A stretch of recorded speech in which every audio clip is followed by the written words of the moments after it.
रोमी का बेटा रोहित गंभीर हालत में, सगी मां ने बचाई जान। जी हाँ दोस्तों, अपकमिंग एपिसोड में आप सभी को देखने को मिलेगा कि घर में अचानक अफरा तफरी मच जाती है।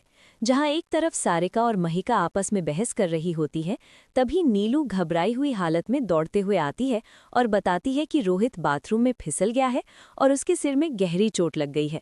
ये सुनते ही इशिता बिना वक्त गवाए रोहित को लेकर हॉस्पिटल पहुंचती है। थोड़ी ही देर में रोमी, रमन की माँ और सारिका भी हॉस्पिटल पहुंच जाते हैं।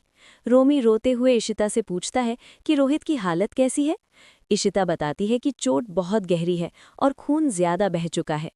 तभी डॉक्टर बाहर आते हैं और कहते हैं कि रोहित को तुरंत ब्लड चढ़ाना पड़ेगा और उसके लिए सगे रिश्तेदार का ब्लड होना जरूरी है। रोमी टूट जाता है और कहता है कि रोहित गोद लिया हुआ बच्चा है। ये सुनकर सभी परेशान हो जाते हैं। इशिता को तभी पल्लवी की याद आती है। वो चुपचाप पल्लवी के घर जाती है और उससे हॉस्पिटल चलने के लिए कहती है। पहले तो पल्लवी मना कर देती है, लेकिन जब इशिता उसे बताती है कि रोहित जिंदगी और मौत से जूझ रहा है, तब पल्लवी सच जानकर भावुक हो जाती है।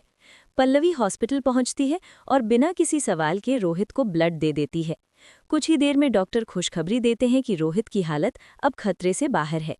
रोमी और इशिता राहत की सांस लेते हैं।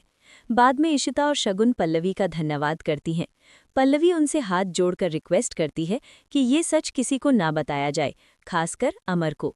वो बताती है कि रोहित उसके पहले पति की निशानी है और वो नहीं चाहती कि अमर को ये सच्चाई पता चले।